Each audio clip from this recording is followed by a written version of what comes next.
तो ये कहानी है मीरब और मुर्तसिम की, लेकिन इस ड्रामे का नाम है तेरे बिन। और मुझे ऐसा लगता है कि इसका नाम तेरे बिन नहीं होना चाहिए था, इसका नाम होना चाहिए था खूबसूरत इत्तेफाक। क्योंकि जो मीरब है ना, उसके साथ खूबसूरत इत्तेफाक होते रहते हैं। और ये जो मीरब नाम का कैरेक्टर है ना, बड़ा ही एहसान फरामोश भी होता है। उसे खुदा की तरफ से इतने सारे अच्छे अच्छे इत्तेफाक उसकी लाइफ में होते रहते हैं, लेकिन वो कहीं से भी एहसान नहीं मानती। सबसे पहले तो इतने बड़े घर में वो पैदा होती है, वहाँ से उसका बाप किसी और को गोद दे देता है। तो जिन लोगों की वो गोद जाती है, वो इतने अच्छे पेरेंट्स होते हैं ना, उसको इतना अच्छी लाइफ स्टाइल देते हैं, पढ़ाते लिखाते हैं, और उनको ना एक ही पल में भूल जाती है, वो भी छोटी सी बात पे। फिर उसके बाद उसकी शादी होती है अपने ही घर में, इतने बड़े घर में, आलीशान सा घर होता है। मुर्तसिम जैसा शोहर मिलता है उसको, पर उसको कोई कदर नहीं होती। वो उसे इतना प्यार करता है, इतनी इज्जत देता है, उसकी हर बात मानता है, लेकिन इतनी नाशुक्री होती है, उसको भी छोड़ के चली जाती है। फिर एक और ख़ूबसूरत इत्तेफाक होता है कि उसे ना एक बंदा मिल जाता है जो उसकी मदद करता है।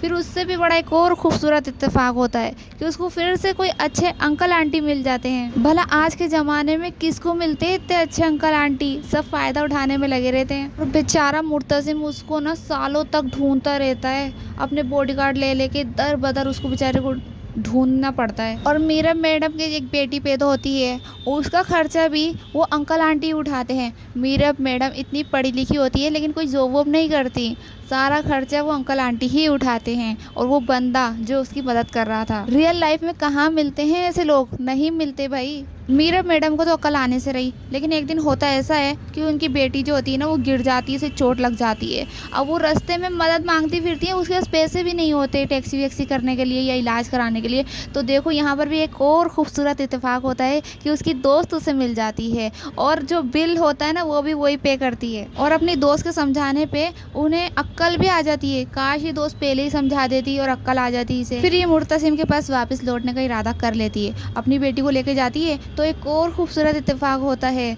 कि जो मुर्तसिम है, उसकी शादी हया से होती है, जो सालों से उसे चाहती है। अब राइट टाइम पे ये आ जाती है, वो निकाह नहीं होता, और मुर्तसिम इसका जो पेवर प्योर शोहर था, वैसा का वैसा इसे मिल जाता है। मतलब वो किसी और का हो भी नहीं पाता, जबकि ये खुद भागी हुई होती है घर से। और फिर एक और खूबसूरत इत्तेफाक ये कि मुर्तसिम उस पर आँख बंद करके पूरा भरोसा करता है, उसे अपना लेता है, इसकी कोई गलती नहीं निकालता, यहाँ तक कि घर में उसे किसी को कुछ कहने भी नहीं देता कि वो इतने टाइम से कहाँ थी, कैसे रह रही थी। भाई किस्मत हो तो मीरब जैसी हो, बैठे बिठाए सब कुछ मिल जाता है।